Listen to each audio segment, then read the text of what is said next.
Right now at 3:30, a Cessna plane crashes into a military housing neighborhood in Tierra Santa. At least 2 people are killed, 8 others injured. We hear from a pilot about what happened moments before this flight hit the ground. Nearly 100 people evacuated from their homes after the crash. We're live at Hancock Elementary, the evacuation center, with what's being done for these military families forced to flee. And animals displaced from their homes or left behind during chaos of the crash and mass evacuation. We'll show you what's being done to reunite families with their pets.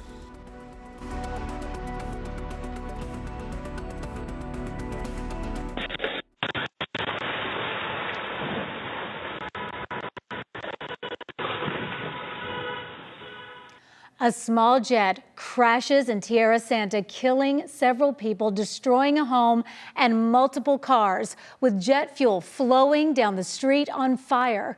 We're following this breaking news today. That small plane crashed into the Tierra Santa neighborhood just before 4 this morning. Thanks so much for joining me on CBS 8 right now at 3:30. I'm Anna Laurel. There were 6 people on board that plane. We know at least 2 people died in the crash. 8 others are also hurt. We've got team coverage on this terrible tragedy today. CBS 8's Carlo Cicchetto is in the field for us in Tierra Santa. Carlo, what's it like out there? Anna, I'm on Salmon Street in Tierra Santa. I want to orient our viewers a little bit. On the other side of the camera, behind it is Santo Road. It's just next to the Armed Services YMCA, just so you get an idea where we're at. Salmon Street is where this Cessna Citation hit the ground. You can see the scene behind me right now. It slammed into the ground a little bit before 4 this morning. That home at 10297 Sample taking the brunt of the crash. We've seen urban search and rescue crews inside looking around there. This scene 12 hours ago was in flames with jet fuel spread all over the neighborhood, rivers of fire rolling down the street. But right now we are still just in the early stages of this investigation as things are getting underway. Kelly Hessedal has been out on the scene all day. She's been working to learn more about that Cessna Citation, a corporate jet, who was on it, who owns it, and why it went down. Kelly, I understand you got some insight from a pilot that you spoke to today. Yeah, and we'll talk about that in just a moment. But according to the music agency Sound Talent Group, 3 of its employees were on board that plane when it crashed, including the agency's co-founder, Dave Shapiro. He was the listed owner of that plane. We know he is also a pilot, but we'll talk more about this in just a moment. If you take a look behind me, you can see some of the debris here on the ground. We're just down the street from where you are, Carlo. Now, I talked to a very experienced commercial pilot, more than 40 years. We turn to him often for his insight into situations like this, and he flat out told me the pilot never should have tried to land at Montgomery Field. Now, Robert Katz walks me through some of the air traffic controller audio you're about to hear from liveatc.net. The pilot's going back and forth about possibly trying to land at Brown Field. At no point during the recording did he sound concerned. He wasn't distressed. The first person you'll hear from is the pilot. Let me take a look. 6 up here, affirmative, a little bit better, but not much. You're showing, standby. It's actually a lot better. Okay. Okay, they're showing 1031 Zulu weather, wind calm, visibility 2 1/2, mist, ceiling 300, broken, Kirkin 300 overcast. Okay, 6 up there, a little better, but higher minimum, so probably not a great option either. So I'll come back to you with an alternate just in case. That's very unprofessional banter to hear on a radio like that. I mean, this is a pilot who can't make a decision. He wants to get to where he wants to go, and he can't decide that the safer thing to do is to go to Brown Field. Now, Katz points out this is just all his opinion about the pilot based on all the information he's gathered. We know the weather conditions were poor. Visibility was poor. The plane, a Cessna Citation, was leaving Wichita, Kansas, and headed to San Diego. And on board, again, according to the music agency Sound Talent Group, co-founder Dave Shapiro, the owner, who is also a pilot, 2 other employees, though they did not provide their names. On social media, though, we did track down a recent post for a drummer named Daniel Williams. The tail number matches the one involved in the crash, and 666DS. He tagged Shapiro in the post and also posted photos from inside the cockpit. So back out here live, Carlos, certainly heartbreaking for everyone involved, but as you can imagine, this investigation is going to be quite extensive. Kelly, heard part of your interview with that pilot. I just wanted to touch on, it sounded like he was very upset about how this aircraft was taking on this landing. Yeah, absolutely. He says the weather conditions played a big role, but he also looked at some of the other flight data connected to this, and he says the descent, this pilot was going very fast. He was basically diving through the sky. He says he was just not properly maneuvering the aircraft. Now, at this point, we don't know who was piloting this plane. Again, it would make sense that Shapiro, who was a pilot, was piloting it, but at this point, we don't know who was piloting it, and we just don't know what happened in those few minutes before the crash. Carlo. Thanks, Kelly. We do know that the plane did clip a power line according to the NTSB. We don't know if that caused the crash. There's some debris on Santo Road, which is the direction the plane was coming from, heading west-northwest toward Montgomery Field, which is about 1.5 miles away from where we are now. This is a military neighborhood filled with families. You can only imagine the panic when that plane went down and people walked out their front doors seeing their street on fire. Many of them were evacuated, about 100. They have been directed to Hancock Elementary, where they've set up a site for them to help them through this time. Our Abby Black has been out there for hours. Abby, what's going on at Hancock Elementary right now? Carlo, this is happening right now. We're in this transition phase where the initial evacuation site was over at Miller Elementary School, and now we're here at Hancock Elementary School, where they have now set up this site. They are unloading all of those donations that poured in at Miller School earlier this morning. There were piles and piles of diapers, clothes, shoes, toothpaste, toothbrush. I mean, imagine, these are the families that had to wake up at 3 o'clock in the morning, 4 o'clock in the morning, and just run out of their home in terror, some with just their pajamas on, not knowing what to do, and now they can't get back into their homes.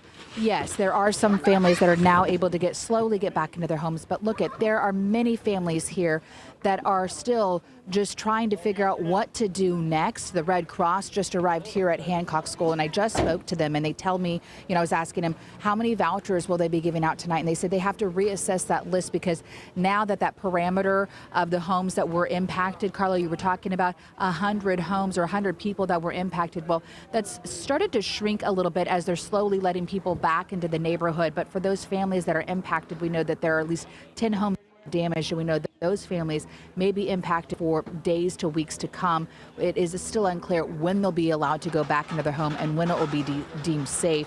So right now they're just still trying to assess that. They hope in the next couple of hours that they'll be able to tell families if they need a voucher, when they will be able to stay in some temporary housing.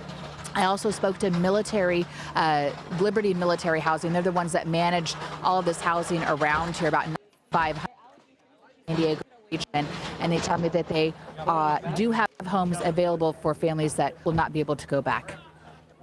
Some of those homes are actually today vacant and furnished for incidents such as this. So we have availability to put folks at home either in San Diego County or in if it's going to be beyond a week or so, then we obviously facilitate moving them out and getting them into an APs in the purpose of their house.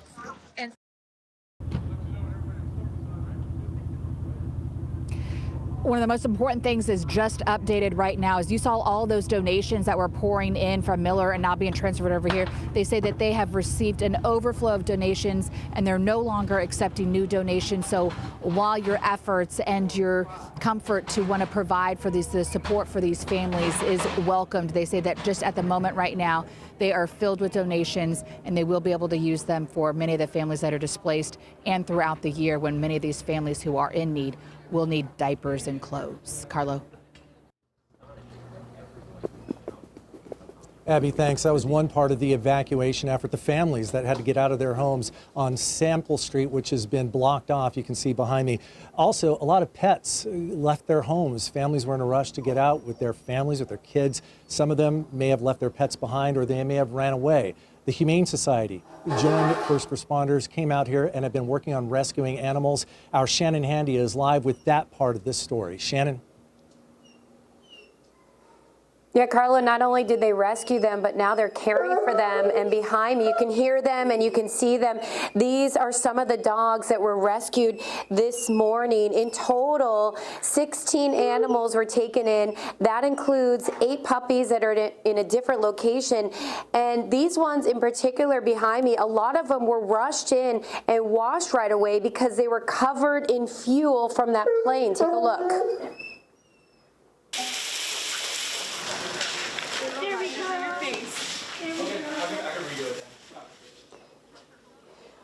We were here as animals were being brought in by Humane Society officers. They too are first responders when an emergency happens. Now, they were called out to the scene right after the crash by San Diego police, who reported seeing a lot of their pets roaming around without their owners.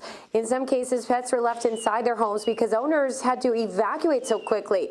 So they were brought here, examined and cleaned. Workers treated this as a hazmat situation, and this is something they will continue to do throughout the day. In fact, there's workers out there right now. They'll be driving around the crash site looking for animals. They'll also be responding to calls from owners who need help with their pets. And if you do need help, let's say you're displaced and you just can't care for your animal right now, you can call the Humane Society.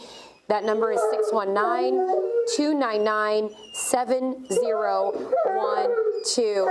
And back out here live, even though the Humane Society is over capacity and has been for quite some time, they will help any animal that needs it. As for these pets, they will get to stay here for as long as needed, whether it be until their owner picks them up or until their owner gets back on their feet, which might take several days or several weeks.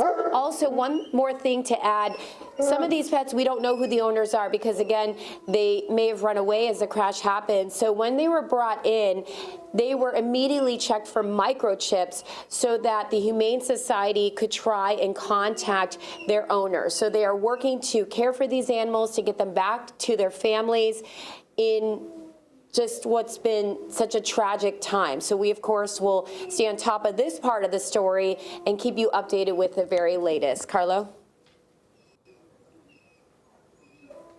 Hopefully they're able to get everyone reunited with their pets. Just another good reminder, get your pet microchipped. Shannon Handy reporting for us. Thanks, Shannon. Anna, back out here live. It is kind of eerie. It's a little bit quieter. You hear an occasional plane fly over. Much different scene than it was about 4 this morning after that Cessna Citation crashed. I can tell you that they are working hard to wrap up this investigation, but there's so much work to do. I mentioned that there was an urban search and rescue team from San Diego Fire Rescue looking through the home behind me, the garage of it, which is severely damaged and blocked off from most of the street where the jet fuel rolled down and set several cars on fire. A lot of destruction in this. It's pretty incredible, though, that this plane went down exactly where it did, right in the middle of the street, because just a few yards either way, and it would have been directly into homes, and you can only imagine how much larger the tragedy would have been at that point. Yeah, it's really nothing short of a miracle that no one on the ground was killed. We're still trying to get our mind around that, but we really can't overstate how devastating this has been for the families in that neighborhood. You could hear a baby. Could you hear that baby crying when you tossed out DeKelly Hezadal? I mean, all of these families were startled awake at 4 a.m. this morning, and many cannot go home. And yet, again, we're just talking about the miraculous, how it has unfolded there on the ground. What were your thoughts, Carlo, as you drove into that neighborhood and saw what you're seeing? The first thing you notice is that streets are closed off. Santo Road, San Diego police had set up a barricade stopping anybody who wanted to come in. We had press credentials, so we were allowed in. But it's just the pack of media is actually the first thing that you notice. There are so many people here from all over, from Los Angeles. National news is here as well. But so many emergency first responders out here as well. But the activity is definitely a slower pace than now. They're kind of in cleanup and investigation mode. So a lot more to be done out here. We're going to take a little break here, I think, coming up, and we'll have a little bit more for you later. Okay, Carlo, thank you so much. We appreciate you.